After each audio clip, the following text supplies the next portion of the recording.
Good morning, students. I am Nagendra Yadav, and today I teach about chemical bonding and its structure. Today my topic is hybridization, which is commonly known as Sankara in Hindi. The term hybridization was given by Linus Pauling in 1931। कहने का मतलब ये है कि hybridisation term का use सबसे पहले 1931 में 1931 में लिनियस पाउलिंग ने किया था। And according to Linus Pauling, when the mixing up of two or more than two different orbitals to produced new orbitals, this process is called hybridization, and the new orbitals is called hybrid orbitals। कहने का मतलब ये है कि जब दो या दो से अधिक ऑर्बिटल्स को आपस मिला करके नए ऑर्बिटल की उत्पत्ति की जाती है या नए ऑर्बिटल का निर्माण किया जाता है, तो यह प्रक्रिया संकरण कहलाती है या हाइब्रिडाइजेशन कहलाती है। और इससे बने हुए ऑर्बिटल्स को हाइब्रिड ऑर्बिटल्स कहते हैं। तो अब देखिए, जैसे इसका सबसे अच्छा एग्जांपल ये है, जैसे आप लोगों ने देखा होगा लड्डू जो होता है ये कई किस्म के होते हैं। कोई पीले रंग का होता है, कोई लाल रंग का होता है। तो ये अलग अलग चीज़ है और अलग अलग दिखाई देती है। लेकिन हम क्या करेंगे, हम लाल वाला जो लड्डू है उसको इस जगह पर फोड़ देंगे और पीले वाले लड्डू को फोड़ देंगे। फोड़ने के बाद दोनों को आपस में मिक्स कर देंगे, और जब दोनों को आपस में मिक्स करेंगे तो मिक्स करने के बाद एक नए लड्डू का निर्माण कर देंगे। वो जो नया लड्डू बनेगा उसमें दोनों के गुण रहेंगे, और वो पीला भी रहेगा और लाल भी रहेगा। तो उसी प्रकार से कहने का मतलब ये है, जैसे ऑर्बिटल्स के बारे में हम लोगों ने पढ़ा हुआ है, तो ऑर्बिटल में ये है कि किसी भी एटम के न्यूक्लियस के चारों ओर का वह त्रिविम क्षेत्र, वह 3 डायमेंशनल क्षेत्र जहाँ पर गतिमान इलेक्ट्रॉन पाए जाने की संभावना अधिकतम होती है, उसे हम ऑर्बिटल कहते हैं। और ये ऑर्बिटल्स जब आपस में मिक्स होते हैं तो मिक्स होने के बाद ये नए ऑर्बिटल का निर्माण करते हैं, और वो इक्वल होते हैं। कहने का मतलब जो हाइब्रिड ऑर्बिटल्स बनते हैं वो और जिस ऑर्बिटल से मिलकर के बनते हैं वो दोनों इक्वल होते हैं।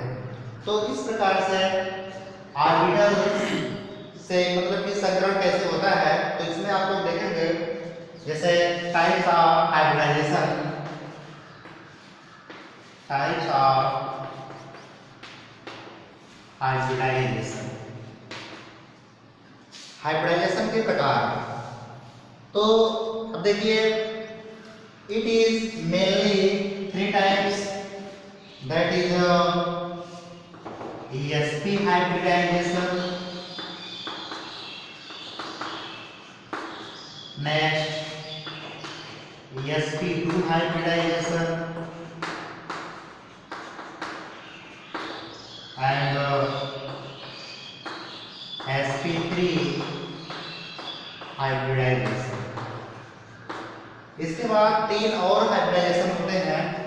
एक कहा जाता है sp3d hybridization, next sp3d2 hybridization, and next sp3d3 hybridization. अब हम स्टेप बाय स्टेप एक एक हाइब्रिडाइजेशन के बारे में पढ़ेंगे। तो इसमें फर्स्ट आपका है sp हाइब्रिडाइजेशन। तो sp हाइब्रिडाइजेशन में आप लोग देखोगे यहाँ पर सिंपल सी बात है, एकदम simple, it is the very very most simple topics. इसमें आप लोग देखोगे यहाँ पर s और p दिखाई दे रहा है। s का मतलब यहाँ पर s ऑर्बिटल, ये आपका p ऑर्बिटल है।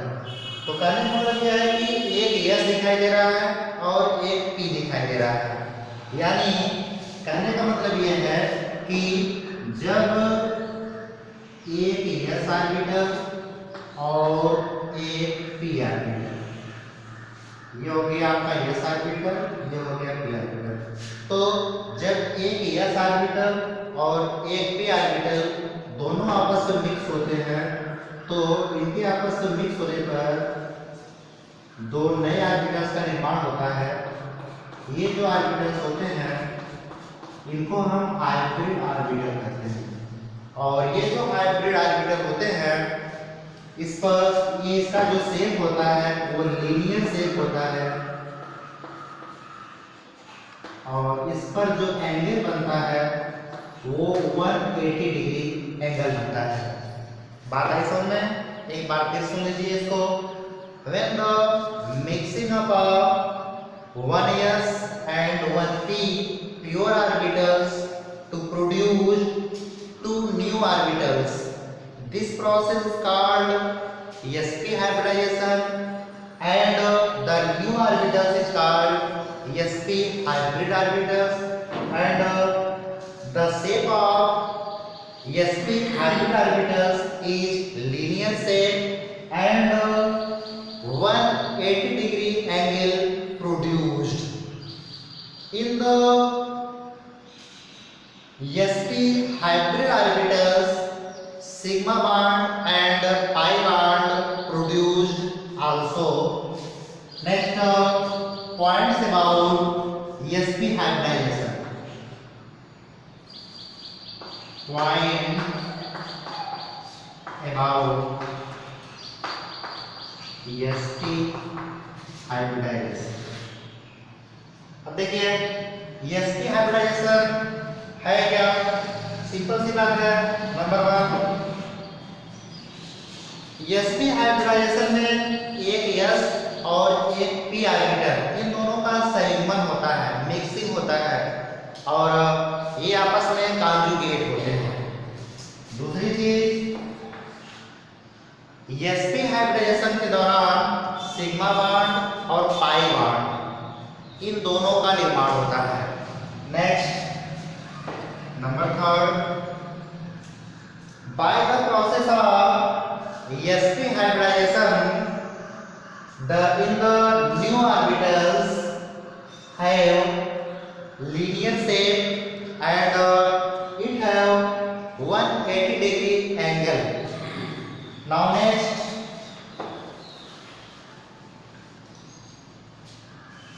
जो आपका sp हाइब्रिडाइजेशन होता है, sp हाइब्रिडाइजेशन से कई प्रकार के कंपाउंड्स जो बनते हैं। इसमें आप लोग देखोगे कि जैसे यहाँ पर आप लोग को मैंने दिखाया हुआ है कि लीनियर शेप में बना हुआ है, तो इसी प्रकार से अब जैसे आप लोगों ने पढ़ा होगा क्लास 9th में आप लोगों को वैलेंसी पढ़ाई गई है और क्लास 11th में भी है। तो वैलेंसी में आप लोग देखोगे जिसमें आपको केमिकल स्ट्रक्चर में ये बताया गया है लुईस डार्ट मेथड द्वारा कि किस प्रकार से जो है इलेक्ट्रॉनों की शेयरिंग होती है और उसके द्वारा जो है बॉन्ड्स का निर्माण किया जाता है। तो इसमें आप लोग देखोगे जैसे C2H2 is also called acetylene और एथाइन, और इसका जो शेप होता है, क्योंकि हम लोग जानते हैं कि यहाँ पर दो कार्बन एटम है और दोनों के लास्ट सेल में 4 इलेक्ट्रॉन है, तो 1 इलेक्ट्रॉन, 2 इलेक्ट्रॉन, 3 इलेक्ट्रॉन और 4 इलेक्ट्रॉन इस कार्बन का हो गया, एंड इस कार्बन का होगा 1, 2, 3 एंड 4। 2 हाइड्रोजन एटम है, तो एक हाइड्रोजन को यहाँ पे लिख देते हैं, एक हाइड्रोजन को यहाँ पे लिख देते हैं। तो हम देखेंगे इस हाइड्रोजन के लास्ट सेल में 1 इलेक्ट्रॉन है, इसके भी लास्ट सेल में 1 इलेक्ट्रॉन है। जब इसके पास 2 इलेक्ट्रॉन हो जाते हैं तब ये स्टेबल हो जाता है, और उसी प्रकार से ये भी स्टेबल हो जाते हैं। जब ये दोनों स्टेबल हो गए इनके इलेक्ट्रॉनों से शेयरिंग करके, अब क्या होगा? अब ये भी सोच रहे हैं कि भाई हमारे इलेक्ट्रॉन को लेकर के ये स्टेबल हो चुके हैं, तो अब हम क्या करें? तब ये क्या करेंगे, ये पूरा का पूरा ऐसे ले लेते हैं, अब यहाँ पर देखेंगे तो इनके लास्ट में 8 इलेक्ट्रॉन हो गया है, 3 इधर 3 इधर, 3 3 6 तो 8, और इधर ये कार्बन जो है वो इसके साथ जुड़ जाएगा। अब कहने का मतलब ये है कि इन दो कार्बन एटम के बीच में 3 इलेक्ट्रॉनों की शेयरिंग हुई है, इसीलिए यहाँ पर ट्रिपल बॉन्ड बन जाएगा। और यहाँ पर देखिए एक इलेक्ट्रॉनों की शेयरिंग हुई है, इसलिए यहाँ पर सिंगल बॉन्ड बनेगा, और यहाँ पर भी सिंगल बॉन्ड बनेगा। ये हो गया आपका C2H2। तो इस C2H2 में जो क्या कहते हैं उसको एंगल बनेंगे, वो एंगल होगा 180 डिग्री का। ये होगा आपका स्प्लिट का, जो कि ये बता रहा है कि यहाँ पर sp हाइब्रिडाइजेशन हो रहा है।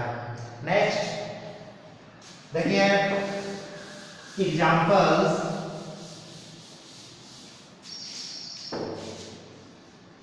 Examples are sp hybridization. sp hybridization के example, it is the very most simple examples. In the carbon atom, the electronic configuration of carbon atom is 1s2, 2s2 and 2p2, and the atomic number of carbon atom is 6.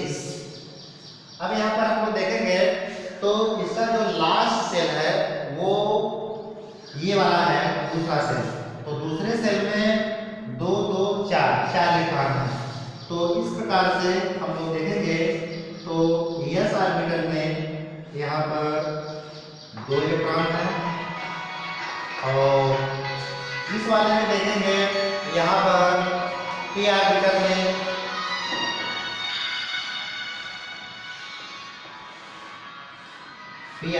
भी 2 electron है। ये हो गया px, ये हो गया py। अब देखेंगे हम लोग इस स्टेट को हम कहते हैं ग्राउंड स्टेट। यह ग्राउंड स्टेट कहलाता है। अब क्या होगा, हम लोगों ने एटॉमिक स्ट्रक्चर में पढ़ा हुआ है according to Hund's law. Hund's law के अनुसार कोई ऑर्बिटल्स वो स्टेबल होते हैं जो कि या तो हाफ फील्ड इलेक्ट्रॉन से भरे हों और या तो फुल फील्ड इलेक्ट्रॉन उसमें हो। तो उस प्रकार से अब क्या होगा, यहाँ पर जो s ऑर्बिटल जी हैं ये क्या करेंगे, अपने एक इलेक्ट्रॉन को वो इसमें भेज देंगे। तो कहने का मतलब है कि 1 electron of s orbitals is jumped into p orbitals। इस प्रकार से ये इलेक्ट्रॉन देखिए जो यहाँ पर था वो यहाँ से जंप होकर के इसमें आ जाता है। इस प्रकार से ये हो गया आपका s, ये हो गया px, ये हो गया py, ये हो गया pz। इसे हम कहेंगे एक्साइटेड स्टेट। ये हो गया एक्साइटेड स्टेट। अब देखिए भाई, अब हमने क्या किया है, s ऑर्बिटल और p ऑर्बिटल दोनों को आपस में मिक्स किया है। तो पहले मैंने आप लोगों को बता दिया था sp हाइब्रिडाइजेशन में कि when the mixing of 1s and 1p pure orbitals. तो अब यहाँ पर जो ये मिक्सिंग की क्रिया हो रही है, अब हम क्या करेंगे, एक s ऑर्बिटल और एक p ऑर्बिटल को मिक्स करेंगे। जब एक s ऑर्बिटल और एक p ऑर्बिटल दोनों आपस में मिक्स हुआ तो अब यहाँ पर ये अलग हो जाएगा, यहाँ पर आपका ये मिल जाएगा इस प्रकार से। एक इलेक्ट्रॉन इसमें है, एक इसमें। ये हो गया s, ये हो गया px। Now it is called sp hybrid orbital. ये हो गया। और बाकी ये जो है px एंड py ये इससे अलग होंगे, py एंड pz। एक बार फिर समझिए,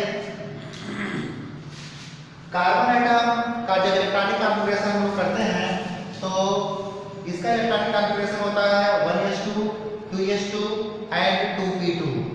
तो अब इसका जो लास्ट सेल यानी जो एल सेल है, एल सेल में 4 इलेक्ट्रॉन है, जिसमें 2 इलेक्ट्रॉन s ऑर्बिटल में है और 2 इलेक्ट्रॉन p ऑर्बिटल में है। तो इस प्रकार से ग्राउंड स्टेट में हम लोग देखेंगे तो s ऑर्बिटल में एक क्लॉकवाइज एक एंटी क्लॉकवाइज इलेक्ट्रॉन है, और जबकि px और py में दोनों क्लॉकवाइज इलेक्ट्रॉन है। तो इसी कंडीशन में जो s ऑर्बिटल है ये महोदय क्या करेंगे, ये अपने एक इलेक्ट्रॉन को जंप करा करके इसमें पहुंचा देंगे।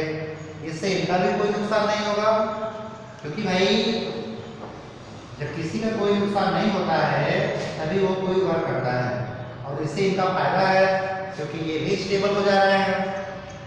क्योंकि हाफ फिल इलेक्ट्रॉन और फुल फिल इलेक्ट्रॉन दोनों जो है स्टेबल होते हैं ऑर्बिटल्स में। तो इसका एक इलेक्ट्रॉन वो इसमें से जंप करके आ जाता है pz में, यानी मतलब यह है कि the one electron of s orbital is jumped into p orbital. This is called excited state.